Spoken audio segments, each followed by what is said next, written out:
तेंदुए की जो कूदता हुआ केसी जैन साहब आ चुके हैं। जैन साहब नमस्कार। क्या आपको मेरी आवाज आ रही है जैन साहब?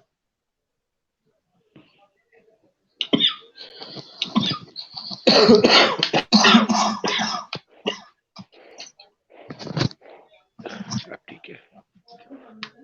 जैन साहब आपको मेरी आवाज आ रही है?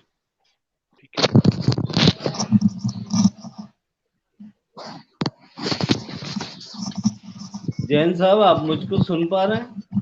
जी जी, नमस्कार नमस्कार जी। नमस्कार। तो हम लोग देख रहे हैं अंदर की बात। हमारे सभी श्रोता दर्शकगण देख रहे हैं अंदर की बात। मैं मनुप्रियम आपका स्वागत करता हूँ। ये सरकार टुडे की अनुपम प्रस्तुति है। आज हम बात करेंगे उस तेंदुए की जो उछलता कूदता हुआ कल्याणपुर इलाके में आ गया।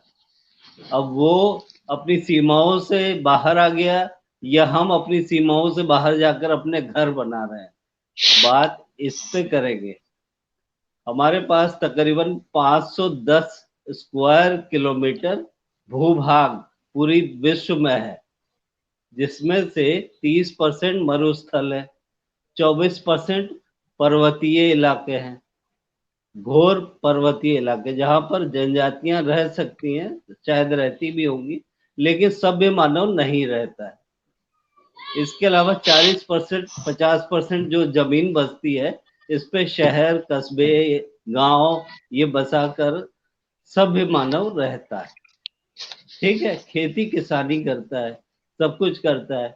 तो अक्सर इन इलाकों में वो जंगली जानवर आ जाते हैं।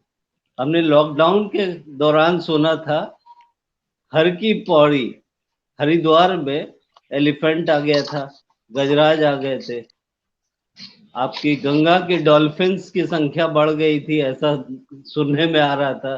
दिल्ली के आसपास से पर्वत की चोटियां, शिवालिक की चोटियां दिखाई पड़ रही थी, वो भी समझ में आ रहा था। इसके अलावा तेंदुआ अल्मोड़ा में आ गया था, लेपर्ड अल्मोड़ा में आ गया था। कर्नाटक में डियर्स आ जा रहे थे और जंगली जानवर आ जा रहे थे। महाराष्ट्र में और जंगली जानवर, कैट्स आ जा रही थी, वाइल्ड कैट्स। तो ये सब चल रहा था। लॉकडाउन के दौरान हमने काफी देखा, लेकिन अब ये एक अलग सी घटना आ रही है, जहाँ कल्याणपुर उसका छोटा सा इलाका है पहाड़पुर, ये पड़ता है लखनऊ में। यहाँ पर एक तेंदुआ आ जाता है और काफी उपद्रव मचाता है। उपद्रव क्यों ना मचाए, जब लोग उसके पीछे दौड़ेंगे तो वो भी अपने जान प्राण बचाने के लिए दौड़ेगा, भागेगा, इधर उधर कुछ ना कुछ करेगा। इसके बाद जो है उसने विनीता रावत जी, एक है महिला, इसी इलाके में रहती है, उनको घायल किया। इसके बाद उनका बेटा जब उनको बचाना गया तो उस बेटे को भी घायल किया। इसके बाद पुलिसकर्मी गया, उसको भी घायल किया। यानी 3 लोग अभी घायल हैं। तेंदुआ पकड़ा नहीं जा सका। वन विभाग की टीमें आ चुकी है, पुलिस की टीम आ चुकी है, लेकिन अभी तक जाल वाल बिछाया गया है। ये पता है कि खाली प्लॉट में है, लेकिन उसको पकड़ा नहीं जा सका इस वक्त तक। तो ये अक्सर होता रहता है। लॉकडाउन के बाद से हम देख रहे हैं अक्सर होता रहता है। तो हिलाल साहब आप बताएं कि ये क्या सरकार की दिक्कत है, आदमियों की दिक्कत है जो हम उनके इलाकों में चले गए, जंगल में कंक्रीट के जंगल बनाने लगे? ये दिक्कत कहाँ है हिलाल साहब? देखिए, तेंदुए के शहर में आ जाना बेशक ही अपने आप में कहीं ना कहीं जो बढ़ती हुई अर्बनाइजेशन है, जो शहरीकरण तेजी से हो रहा है, उस शहरीकरण का एक दुष्परिणाम है कि हम जो है वो इन जंगली जानवरों को उनकी जगह से विस्थापित कर रहे हैं और हम उनके जो रिहायशी इलाका है वहां के पर पहुंचते चले जा रहे हैं। उन लोगों को अपने खाने पीने के लिए भी चीजें नहीं मिल रही हैं, तो जाहिर सी बात है वो अपने पेट भरने की तलाश में कहीं ना कहीं तो जाएगा ही जाएगा। तो वो हम उसके करीब पहुंच गए हैं, उसको जो हमारी आबादी है वो वहां तक पहुंच गई है। तो अगर वो शहरों में घुस आता है तो बेशक तक इसमें हमें ये देखना होगा कि किस तरह से हम शहरीकरण कर रहे हैं और जो शहरीकरण की हमारी नीति है वो कितनी सही है, उसकी वजह से क्या-क्या दुष्परिणाम हो रहे हैं। जिस तरह से लगातार जो है वो शहर का विस्तार होता चला जा रहा है, जंगल जो है वो कम होते चले जा रहे हैं, तो जानवर जो है वो जंगल छोड़ कर के शहर में आएँगे, ये एक समस्या है। उसका ना पकड़ा जाना निश्चित रूप से अपने आप में हैरान कर देने वाली बात है कि काफ़ी अरसा हो गया है अभी तक कि वो लगातार शहर के अंदर घूम रहा है और जो जल विभाग के जितने भी ये लोग हैं, वो अधिकारी हैं, वो उसको अभी तक नहीं पकड़ पा रहे हैं। और पुलिस के पास उस तरह की ट्रेनिंग नहीं होती है, उस तरह के उनके पास असले नहीं होते हैं कि वो पकड़ सके, लेकिन जंगल विभाग से ये उम्मीद की जाती है कि उनके पास ज़ाहिर-सी बात है पूरी तरह से इक्विपमेंट्स होंगे। तेंदुए का ना पकड़े जाना कहीं न कहीं हमको ये दिखाता है कि जो हमारे फॉरेस्ट डिपार्टमेंट है, वो फॉरेस्ट डिपार्टमेंट जो है ना तो वेल ट्रेन्ड है और ना ही वेल इक्विप्ड है। और यहाँ से ज़िम्मेदारी शुरू होती है सरकार की, कि सरकार जो है वो वेल ट्रेन्ड लोगों को जो है नहीं नियुक्त कर रही है या उनको प्रॉपर ट्रेनिंग नहीं दे रही है उनकी नियुक्ति के बाद, ये सरकार का उत्तरदायित्व बनता है। और उसका ना पकड़ा जाना, ये कहीं न कहीं ये भी बताता है कि हमारे पास वो इक्विपमेंट्स नहीं है जिससे कि हम इन जानवरों को पकड़ सकें। जैसा कि अभी जानकारी में आया है कि जंगल विभाग के पास तो वो जाल भी नहीं था, जिस जाल से वो तेंदुए को पकड़ पाते, उसके लिए भी उनको जो है वो सेना से मदद माँगनी पड़ी है। तो ज़ाहिर-सी बात है चिंताजनक विषय है और ये सरकार का उत्तरदायित्व बनता है कि वो हमारी जान और माल की सुरक्षा करे, उसकी हिफाज़त करे और जो लोग इसके अंदर घायल हो गए हैं, जो लोग इससे परेशान हो रहे हैं या जो लोग मारे जा रहे हैं, तो उनकी जो है वो आर्थिक सहायता भी प्रदान करने का ज़िम्मेदारी सरकार की है। जी, बात तेंदुए की थी, लेकिन हिलाल अहमद साहब उसको ले गए सरकार की कमजोरी बताने के लिए। आप सरकार में हैं, सरकार के प्रवक्ता हैं, आप कुछ कहना चाहेंगे जैन साहब जवाब में? देखिए मनुप्रिया जी, पहली बात ये है कि हिलाल जी ने जो बात कही, जो शुरुआत में उन्होंने बात कही, बिल्कुल सही बात कि हम कहीं विकास की दौड़ में, अंधाधुंध विकास के चक्कर में जो प्राकृतिक क्षेत्र हैं और वन्य जीवों का जो क्षेत्र है, उस पे हम मनुष्य लोग अतिक्रमण तो नहीं कर रहे हैं। और हमें लगता है ये प्रश्न का जवाब भी है जो जंगली जानवर या तेंदुए का या इस तरीके से अन्य जानवरों का अंदर प्रवेश कर जाना रिहायशी इलाकों टाउन प्लानिंग और अर्बनाइजेशन, ये भी तो गवर्नमेंट का ही काम है। बिल्कुल बिल्कुल। देखिए मनुप्रिया जी, वही चीज है कि हमें कहीं ना कहीं जो और सारी चीजें हैं कि उनको जैसे तमाम सारे विभागों से हम लोगों को एनओसी लेनी पड़ती है डेवलपमेंट के लिए।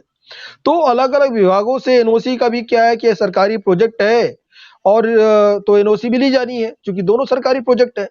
लेकिन कोई भी प्लानिंग करने के साथ साथ सरकार किसी की भी हो, लेकिन ये विभागों को ये देखना पड़ेगा कि अंधाधुंध डेवलपमेंट के चक्कर में, विकास के चक्कर में हम लोग जो वन विभाग का क्षेत्र है, जो जंगली इलाका था, वो लगातार कटता चला जा रहा है। अभी मैं आपको बताऊं मनु जी, अभी एक समस्या हमारे सामने आई, अभी परसों की बात है। तो सीतापुर में कुछ जानवरों को पकड़ा गया, लावारिस जानवरों को। फिर ये हुआ कि इनको जंगल में छोड़ा जाए, फिर ये हुआ कि जंगल है कहाँ, तो पता चला कि पास में एक छेदा क्षेत्र है, तो वहां पे जंगल में छोड़ दिया जाए। छेदा क्षेत्र में सर्वे हुआ, छेदा गांव है वहां पे, कुर्सी विधानसभा का ही लगता है। तो वहां पे जंगल के नाम पे 15-20 पेड़ मात्र बचे, वो पूरा जंगल का भी सफाया वहां हो चुका है, पता चला। फिर उसको रोक दिया गया और फिर उनको जो है दूसरी जगह पे उनको शिफ्ट किया गया।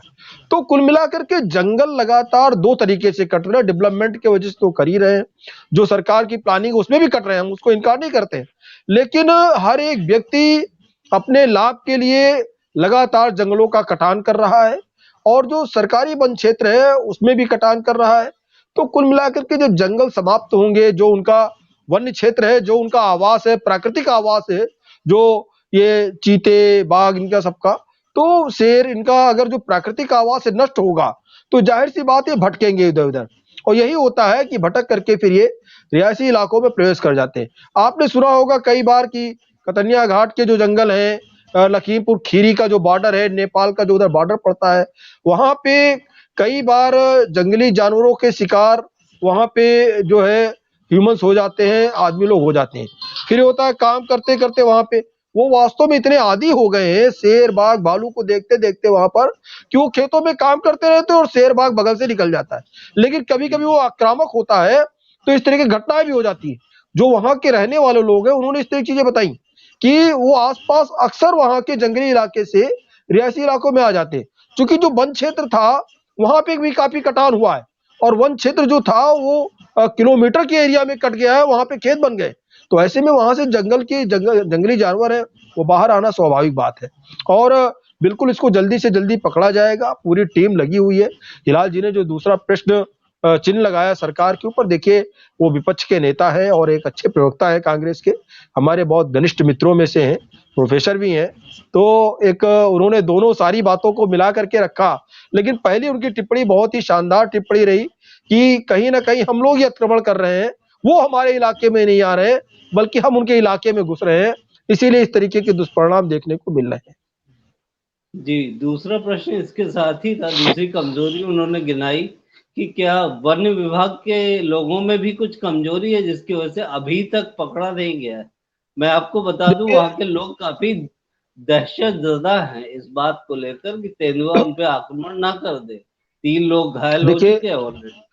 जी जी जी मनु भाई, देखिए वन विभाग कोई नया विभाग नहीं है, बल्कि वन विभाग का चाहे बजट हो, चाहे उनके संसाधन हो, चाहे इस तरीके से जंगली जानवरों को पकड़ने के लिए उनको संसाधन उपलब्ध कराने हो, वो चाहे ट्रैंकुलाइजर गन हो, चाहे जाल हो, चाहे नेट की व्यवस्था हो, और या एक्सपर्ट की टीम हो, तो ये वन विभाग का काम लगातार चलता रहता है।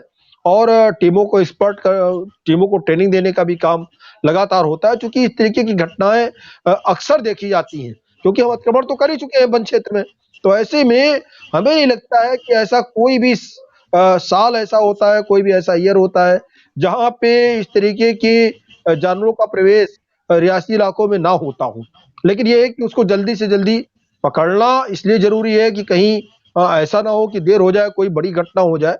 तो वन विभाग की पूरी टीम लगी हुई है और जाल भी जगह जगह लगाए गए हैं, और पकड़ने के लिए उनको शिकार के रूप में भी शिकार भी उसको उपलब्ध कराया जा रहा है, जिससे कि जल्दी पकड़ में आ जाए। और वन विभाग की पूरी टीम लगी हुई है, और मचान भी जगह जगह पे बनाए गए हैं उसके पकड़ने के लिए। कई ट्रैंकुलाइजर टीमें कई भेजी गई हैं कि जहां से भी वो दिख जाए तो ट्रैंकुलाइज करके उसको बेहोश करके उसको पकड़ा जा सके। तो पूरी टीम लगी है, हमें लगता है कि अगले 24 घंटों में बड़ी सफलता मिलेगी और उसको पकड़ लिया जाएगा। अच्छा, मैं अभी बीच में पढ़ रहा था पन्ना टाइगर जी रिजर्व के बारे में। ये जो Ken Betwa linking river linking वाला प्रोजेक्ट है उसमें पन्ना टाइगर रिजर्व का काफी बड़ा क्षेत्र लिया जा रहा है। अब शिवराज सिंह चौहान कहते हैं कि हम दुगनी भूमि कहीं और दे देंगे आपको, समझ रहे हैं? तो वो देखिए भी क्या अतिक्रमण होगा? नई जमीन पे आप बसा नहीं पाएंगे ना, समस्या ये होगी। जो नहीं लोग जहाँ देखिए रहने के आदी हैं, जो जी जी सालों से लाखों सालों से रह रहे हैं, आप देखिए उनको मनु जी, कहेंगे कि नई जगह चले जाइए। यहाँ पे देखिए दो चीजें हैं मनु जी। अगर एक प्राकृतिक प्रेमी के रूप में हम लोग बात करें, एक नेचुरल बात करें, तो वास्तव में इस तरीके के अतिक्रमण से हर एक सरकारों को बचना चाहिए। लेकिन जिस प्रकार से अंधाधुंध विकास की मांग हो रही है, और देखिए जब जब भी आबादी कंट्रोल करने की बात होती है तब भी तमाम सारे प्रश्न उठते हैं। तो जब हमारे पास संख्या लगातार, आबादी हमारी बढ़ रही है, मनुष्यों की संख्या बढ़ रही है, तो डेवलपमेंट तो उसके हिसाब से करना ही पड़ेगा। और उसके जो दुष्परिणाम है वो भी देखने को मिलते हो, चाहे सुनामी, तमाम सारी बाढ़ें आती हैं, टेम्परेचर चेंज हो रहा है लगातार, और उसके बाद में हम लोग तमाम सारे जो गैर प्राकृतिक संसाधन है, वो चाहे एसी हो, तमाम सारी चीजें हो, फिर उससे समस्याएं और ज्यादा बढ़ती हैं। लेकिन जो देखिए जितने भी काम किए जा रहे हैं मनुष्य हित के लिए, मानव सुख संसाधन को ध्यान में रख करके किए जा रहे हैं। लेकिन इसके साथ साथ हमें इस चीज का ध्यान रखना होगा कि प्रकृति के साथ बहुत ज्यादा परिवर्तन करना, छेड़छाड़ करना, और इस तरीके की स्थितियां पैदा करना, ये मनुष्य के लिए भविष्य में आगे चलकर घातक साबित होगी। जो हम आज सुविधाएं दे रहे हैं, ये सुविधाएं ही कहीं कल के लिए हमारे लिए एक समस्या ना बन जाए, इस चीज को ध्यान में रखना पड़ेगा। क्योंकि देखिए एसी का जितना ज्यादा इस्तेमाल होगा, फ्रिज का जितने ज्यादा इस्तेमाल होगा, ओजोन का उतना ज्यादा क्षरण होगा तो फिर बीमारियां उस तरीके से पैदा होंगी। फिर हम डॉक्टर्स की तरफ भागेंगे और समस्याएं और ज्यादा बढ़ेंगी, टेम्परेचर बढ़ेगा। ओजोन में छिद्रण होगा, टेम्परेचर बढ़ेगा। तो जिसका हम निदान कर रहे हैं यही कल के लिए समस्या भी बन रही है। लेकिन कल को ना देख करके सारी की सारी जो लोगों की डिमांड है वो आज पर है कि हमारा आज का जीवन सुखमय हो, और उसी के कारण जो डेवलपमेंट अति ज्यादा हो रहा है, डेवलपमेंट हो ठीक है, लेकिन आप देखिए टूरिस्ट को लेकर के जो टूरिस्ट प्लेस है उनको कैसे डेवलप किया जा रहा है, नदियों को, पहाड़ों को, सर समुद्र माफ को, कीजिएगा, रोक रहा हूँ आपको। कल्याण। ये बातें हम लोग निबंध की किताबों में ऐतिहासिक रूप से पढ़ते आ रहे हैं। अभी कुछ कहाँ नया है? बताइए जो सरकार कर रही है या सरकार सोच रही है, उसके बारे में मनुप्रिया, बताइए। देखिए देखिए सरकार कोई भी हो, हमने फिर वही बात मैं कहूंगा, सरकार कोई भी हो, पब्लिक की जो डिमांड है उसको ध्यान में रख करके सरकारें डेवलपमेंट करती हैं, और उन्हीं डेवलपमेंट की भेंट हमारे जो प्राकृतिक संसाधन है वो चढ़ते हैं, और उसी का कहीं ना कहीं दुष्परिणाम होता है कि इस तरीके से जंगली जानवरों का, चाहे तेंदुआ हो, शेर हो, बाघ हो, और ये अभी आपने एक उदाहरण, आपने अच्छा उदाहरण दिया कि अभी हाथी भी दिखाई दे रहे थे, डॉल्फिन भी दिखाई दे रही थी। लॉकडाउन में सारी चीजें साफ सुथरी हो गई थी, तो हम लोग घरों में बैठे हुए थे तो सारी चीजें साफ सुथरी थी, और एक और दिन एक में भी अच्छा, चिड़ियों के गाने सुन रहे थे। जी जी जी, तो ये चीजें जो है, ये चीजें विलुप्त हो रही धीरे धीरे मनुप्रिया जी, इसको आप भी समझते हैं, हम भी समझते हैं, लेकिन दूसरी तरफ हम लोगों की डिमांड है को भी नकारा नहीं जा सकता है। जो हम लोगों की आवश्यकताएं लगातार जो बढ़ रही हैं, आबादी जिस प्रकार से बढ़ रही है उसको भी करना पड़ेगा, और वो जिम्मेदारी सारी की सारी सरकार के ऊपर होती है। तो सरकार को डेवलपमेंट भी करना है, लेकिन सरकारों को, ठीक है, मैं भारतीय जनता पार्टी की का पक्ष रख रहा हूं, हमारी सरकार है, लेकिन सरकारों को इस बात की भी जिम्मेदारी लेनी पड़ेगी कि हमारे जो प्राकृतिक क्षेत्र हैं उनका अतिक्रमण ना हो। हाँ, उसका कुछ भाग हम ले करके मनुष्यों के, अपने लोगों के हितों के लिए कर सकते हैं, लेकिन बहुत ज्यादा अगर छेड़छाड़ होगी तो उसका दुष्परिणाम भी हम ही लोगों को झेलना पड़ेगा। हिलाल साहब कुछ कहना चाहेंगे? आपका सारा काम तो जैन साहब कर रहे हैं आज। नहीं नहीं, इसके ना देखिए, कुछ चीजें ऐसी होती हैं जहां के ऊपर राजनीति जो है वो नहीं करना ठीक होता है। और ये बात अपने आप में सही है कि अगर डेवलपमेंट होगा, डेवलपमेंट हम जितना करेंगे, जितना ज्यादा विकास करेंगे, उतना ही ज्यादा हम प्राकृतिक संसाधनों को जो है वो उनका उपभोग करेंगे, जितना ज्यादा हम दोहन करेंगे प्राकृतिक संसाधनों का, उतना ही ज्यादा हमारा पर्यावरण जो है वो खराब होगा। जितना पर्यावरण खराब होगा तो इस तरह की घटनाएं हमको देखने को मिलेंगी। ये बात अपने आप में, इससे कौन नकार सकता है, इसको कौन मना कर सकता है। अब यहाँ के पर जो जिम्मेदारी आती है वो ये आती है सरकारों की, कि एक चीज होती है जिसको कहते हैं कि सस्टेनेबल डेवलपमेंट की बात की जाती है, यानी कि हम ऐसा विकास करें जो हम भी उसका उपभोग करें, उसके बाद में फिर हमारी आने वाली पीढ़ियां जो हैं उनके लिए भी हम अच्छा वातावरण छोड़ करके जाएं। तो ये जिम्मेदारी निश्चित रूप से हम सबकी है, सरकार की इसके अंदर इसलिए होती है क्योंकि नीति वही बनाते हैं। अभी आपने जैसे मध्य प्रदेश का उदाहरण दिया कि कहा कि हम उतना ही क्षेत्र जो है वो दूसरी जगह दे देंगे, तो दूसरी जगह वहां के पर पेड़ लगा देंगे, पेड़ उगा देंगे, लेकिन वही बात है कि वहां से जो उसके पक्षी हैं, जो वहां के ऊपर रहने वाले अन्य पशु हैं, उनका क्या करेंगे, वो कहाँ जाएंगे? वो जाहिर सी बात है घरों के अंदर ही घुसेंगे। वो कब जंगल बन करके तैयार होएगा हमको नहीं पता है, वो जंगल बन करके तैयार होगा भी या नहीं होगा ये भी हमें नहीं पता है। लेकिन जब तक कि वो जंगल तैयार नहीं होता है और ये जंगल कट गया है तो इसके जो पशु पक्षी वो कहाँ जाएंगे? तो इस वजह से हमको जितनी भी योजनाएं बनानी है तो सिर्फ ये नहीं है कि हाँ आज की तारीख में हमको बिजली मिल जाए, आज की तारीख में हम जो है वो चुनावी सभाओं में कह दे कि हम 24 घंटे बिजली दे रहे हैं, इतनी बिजली का हम जो है वो निर्यात कर रहे हैं, इतना ज्यादा हम जो है वो विकास कर गए। यहाँ के पास बात ये होनी चाहिए कि हमने मानव विकास भी साथ में किया है या नहीं किया है। ये विकास किसके लिए है? हमारे आपके लिए, जैन साहब के लिए है। अब अगर हमारी ही जिंदगियां जो है वो सुरक्षित नहीं रह जाएंगी, हमारा ही स्वास्थ्य जो है वो ठीक नहीं रह जाएगा, तो हम इस विकास का क्या करेंगे? और आने वाली जो हमारी पीढ़ी है उसके लिए भी हम कुछ अच्छा छोड़ करके नहीं जा रहे हैं। तो इसी वजह से यहाँ पे एक एनवायरमेंट मिनिस्ट्री होती है। एनवायरमेंट मिनिस्ट्री जो है वो प्रोजेक्ट्स को जो है वो हरी झंडी देती है, और यही वो कारण था जिसकी वजह से, अगर आपको याद होगा कि कांग्रेस के ऊपर जो है वो एक इल्जाम बहुत ज्यादा लगाया गया था, सबसे ज्यादा हमारे भारतीय जनता पार्टी के मित्रों ने लगाया था।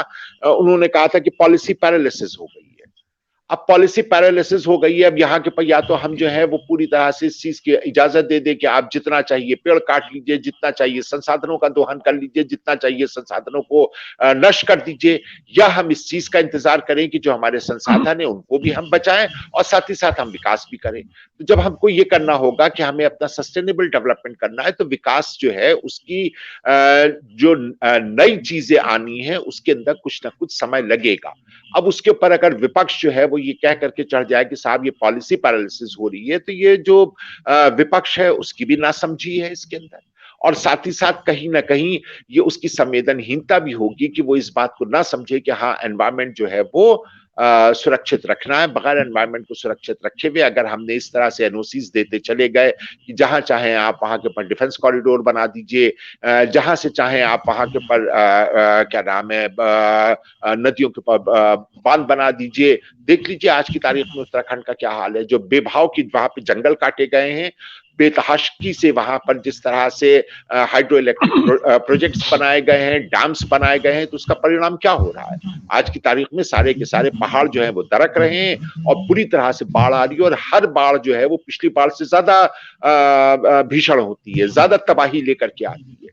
तो ये सारी सब चीजों के ऊपर ही जी हाँ लैंडस्लाइड्स हैं, जी हाँ लैंडस्लाइड्स हैं। ये सब क्यों हो रही है? ये सब सरकार की जो बिना ये सोचे समझे नीतियां बनाने के तरीका होता है कि नहीं हमको विकास करना है, हमको विकास पुरुष बनना है, हमको युग पुरुष बनना है। तो आप विकास पुरुष युग पुरुष तब बनेंगे ना जबकि पुरुष और महिलाएं रह जाएंगी। जब वो रहेंगे ही नहीं, वो स्वस्थ ही नहीं रहेंगे, तो आप बनकर के क्या करेंगे विकास पुरुष।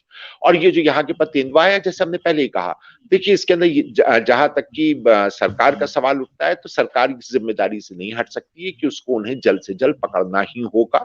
और ये बात भी अपने आप में सच है। ये बात उत्तर प्रदेश सरकार नहीं, अगर आपको याद होगा कि बिहार में भी इसी तरह का हुआ था, तब फिर जो सरकारी अमला था वो नहीं पकड़ पाया था, फिर कहीं से बाहर से जो है वो शूटर्स मंगाए गए थे, उनके जरिए से उनको मार गिराया गया था। फिर उसके ऊपर एक बवाल हुआ था, उनके खिलाफ जो है बहुत कार्रवाई की गई थी, उनको जो है वो किया गया था। तो ये अपने आप में हम लोग पहले देख चुके हैं, बिहार में ही देख चुके हैं, वहां पर किस तरह से इसको पकड़ने के लिए कितना हंगामा हुआ था। उसके बाद जब वो प्राइवेट शूटर्स मंगाए गए थे, उन लोगों ने उसको मार दिया था। फिर उनके खिलाफ जो है वो कितनी एक कानूनी कार्रवाई और कानूनी अड़चनें उसके पर भी आ गई थी। तो चाहे कोई भी सरकार हो, चाहे उत्तर प्रदेश की सरकार हो, चाहे केंद्र की सरकार हो या अन्य राज्यों की सरकार हो, उनको अपने संसाधनों के दोहन की कोई ना कोई तो लिमिट तय करनी ही होगी। और उस लिमिट को अगर पार करेंगे तो निश्चित रूप से इस तरह की घटनाएं लगातार होती रहेंगी। कभी तेंदुआ आएगा, कभी बाढ़ आएगा, कभी लैंडस्लाइड्स होंगे, कभी इस तरह की प्राकृतिक आपदाएं आएंगी। इन सारी सब चीजों को हम इन्हों को झेलना होगा। बात केवल जंगली जानवरों की नहीं है, जनजातियों की भी है। जब फॉरेस्ट की बात करते हैं तो उसका एक खास तत्व होता है जनजातियां। अब ये इसमें जब हम अतिक्रमण की बात करते हैं, कंक्रीट के जंगलों के बढ़ने की बात करते हैं, तो ये अतिक्रमण की वजह से जंगली जानवर ही प्रभावित नहीं होते हैं, बल्कि जनजातियां भी प्रभावित होती हैं। फॉरेस्ट राइट्स एक्ट ये 2006 में आया था, उसके ऊपर भी काफी बहस हो रही है इस दौरान। इकोलॉजी पे भी फर्क पड़ता है, इन्वायरमेंटल इम्पैक्ट भी होता है, वो बताया हिलाल साहब ने और केसी जैन साहब ने। जानने समझने में काफी मदद की आपने। जनजातियों के बारे में कुछ बताना चाहेंगे जैन साहब? क्या नीति है, क्या आगे देखें? देखिए मनुप्रिया जी, देखिए पहली बात तो ये है कि जो भी जनजातियां हैं, तो उनको पहली बात तो ये कि सरकार उनको उनके जो प्राकृतिक आवास है उनके साथ साथ उनके भी डेवलपमेंट पे सरकार लगातार काम कर रही है और उनको भी विकास की मुख्य धारा से जोड़ने का भी सरकार प्रयास कर रही है। हाँ, उनके जो जो चीजें उनकी एक तरीके से परमानेंट हैं और एक तरीके से परंपरागत चीजें हैं, वो नष्ट ना होने पाए, लेकिन उनके जीवन स्तर को सुधारने के लिए भी सरकार लगातार काम कर रही है। और ये बात आप सही कह रहे हैं कि देखिए तमाम सारी जनजातियां हैं जो कि वास्तव में जंगलों में रहती हैं। आज भी जंगलों में चाहे वो बिहार के हों, चाहे मध्य प्रदेश के, तमाम सारे जंगलों में अभी भी तमाम सारी जनजातियां रहती हैं। और कई सारी जनजातियां तो ऐसी भी जिनके सिर्फ 2, 3, 400 लोग रह गए।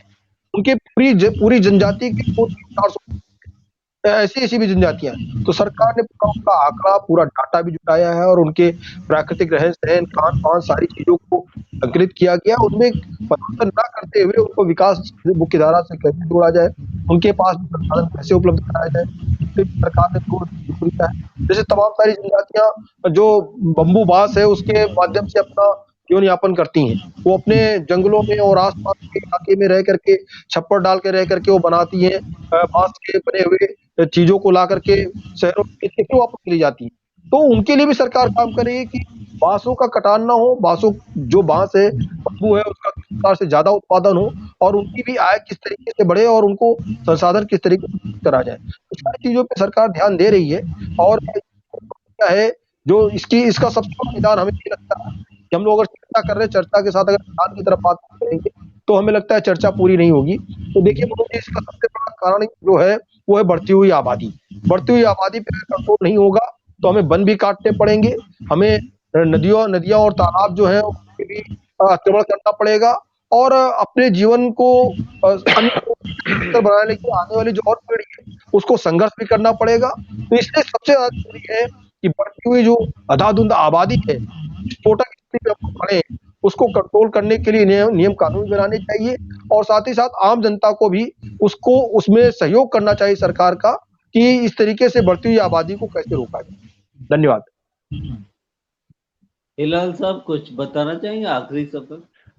हम लोग कार्यक्रम देखिए जो पढ़ रहे हैं। जी जो जनजातियों का दिक्कत आती है, तो जनजातियां जो हैं वो निश्चित रूप से अपने आप में उनकी एक बहुत सारी ऐसी परंपराएं हैं जिसको कि बाहर निकालना बड़ा मुश्किल है। जैसे आज की भी तारीख में वो वस्तु विनिमय बार्टर सिस्टम में विश्वास रखते हैं। वो आज की भी तारीख में बहुत सी जनजातियां हैं जो पैसे का लेन देन नहीं करती।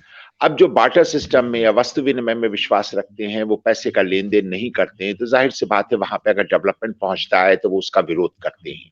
और ये आज से नहीं हो रहा है, ये 1856 में संथाल जनजाति हुआ करती थी, उसका बहुत बड़ा विद्रोह हुआ था, अंग्रेजों के खिलाफ हुआ था।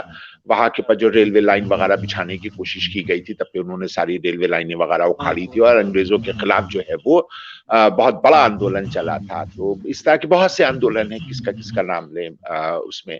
तो वो सारी के सारे आंदोलन जो है वो तब से चलते चले आ रहे हैं। बेशक जनजातियों के लिए भी हमको जगह छोड़नी होगी, उनकी अपनी जो परंपराएं हैं वो शायद वहीं उन्हीं जगहों के पर पूरी हो सकती हैं। वो जो हैं वो अगर हमारे साथ मिलना नहीं चाहते हैं, अगर वो हमसे दूर रह करके अपना जीवन व्यतीत करना चाहते हैं, तो हम किसी के पर भी विकास जबरदस्ती अगर थोपेंगे तो निश्चित रूप से वहां के पर विरोध होगा। लेकिन उसके साथ समस्या ये है कि जहां जहां जनजातियां वहीं वहीं पे हमारे संसाधन भी है, कोयला सारा वहीं जमा है, सारा हमारा लोहा वहीं के पर मौजूद है, सारा अल्युमिनियम वहीं पर मौजूद है। तो अब वहां से अगर हमको अपने संसाधन निकालने हैं तो वहां हमको विकास करना ही करना होगा। तो बहुत सी समस्याएं ऐसी होती हैं जिसके ऊपर सरकार को पूरी तरह से देखना होगा। एक समस्या और आती है कि जब हम जंगलों को नष्ट करते हैं तो जैसे जंगली जानवर आ रहे हैं शहर की तरफ, वैसे ही जनजातियां भी आती है और वो स्किल्ड नहीं होती है हम लोगों से कॉम्पीट करने के लिए, हमारे साथ काम करने के लिए। तो ये सरकार को ध्यान देना पड़ेगा कि किस तरह से उसको इक्विप करें जनजातियों को। देखिए इसका जो एक समाधान, जो बहुत बेहतर समाधान है, वो ये है कि हम उनको जितनी ज्यादा शिक्षा दे पाएंगे, जितनी बेहतर से बेहतर उनको हम चिकित्सीय व्यवस्था दे पाएंगे, उतना ही ज्यादा वो हम पर विश्वास करेंगे। और अगर वो हम पर विश्वास करेंगे तो फिर वो हमारे साथ घुल मिल करके रहेंगे और हमारे जो स्किल्ड हैं उन सब चीजों को सीखेंगे। ऐसा नहीं है कि वो स्किल्ड नहीं है, वो भी स्किल्ड है, लेकिन उनकी स्किल जो है वो धीरे धीरे करके ये जो मशीन से निकले हुए जो सामान है उसके आगे वो महंगी भी हो जाती हैं, उसके अंदर उतना फाइन भी नहीं होता है। तो जाहिर सी बात है उनको बाजार ढूंढना मुश्किल हो जाता है शहरों के अंदर। तो उनका साथ दिक्कत ये होती है, नई स्किल सीख नहीं पाते हैं और जो उनकी पुरानी स्किल है वो उनके लिए अर्थ जमा करने में सहायक नहीं होती है। तो वो अपने आप में बेशक उनके लिए दिक्कत है और यही वो सब समस्याएं हैं जिसके लिए सरकार होती है और सरकार को उन सब चीजों पे सोच विचार करके काम करना चाहिए। पूरी सरकारें बदल गई हैं इसी वजह से, क्योंकि इस तरह से काम नहीं किया है और तेंदुओं का आतंक है यहाँ के पर, उसकी वजह से हम लोग परेशान हैं। ऐसी जहाँ के पर हम लोगों ने घरों से विस्थापित कर दिया जनजातियों को, तो वहाँ की वो जनजातियां जो है वो भी अपने हक की लड़ाई लड़ रही हैं, जिसको हम लोग अलग अलग नामों से कहते हैं। कहीं मतलब कभी अक्सर हम उनकी तरफ भी असंवेदनशील हो जाते हैं। तो ये है, समस्याएं हैं, ये विकास की बहुत बड़ी कीमत चुकाई जा रही है। तो आखिरी वक्त में ये कार्यक्रम समाप्ति की तरफ बढ़ रहा है। मुझे कंक्लूड करने में एक ही चीज समझ में आ रही है, सस्टेनेबल डेवलपमेंट। जब हम अर्बनाइजेशन करते हैं, कंक्रीट के जंगल नए बसाते हैं, तो हमें दिमाग से बसाना पड़ेगा। हमें ये देखना पड़ेगा कि हम ऐसा कुछ तो नहीं कर रहे हैं जिससे आने वाले हमारे बच्चे अच्छे से ना रह पाए, उसका फायदा ले सकें या ना ले सकें, ये हमारे ऊपर निर्भर करता है, हमारे आज के काम पे, उनका कल। तो हमें आज बड़े दिमाग से काम करना पड़ेगा। तो इसी के साथ और उम्मीद ये करते हैं कि वो तेंदुआ बेचारा पकड़ा जाए, अपने घर में पहुंच जाए सकुशल, और यहाँ भी उपद्रव ना मचाए। इसी के साथ धन्यवाद। हिलाल साहब आपका बहुत बहुत धन्यवाद। बहुत शुक्रिया। केसी जैन साहब बिना धन्यवाद लिए चले गए, उनका भी धन्यवाद। दर्शक गणों का भी बहुत बहुत धन्यवाद।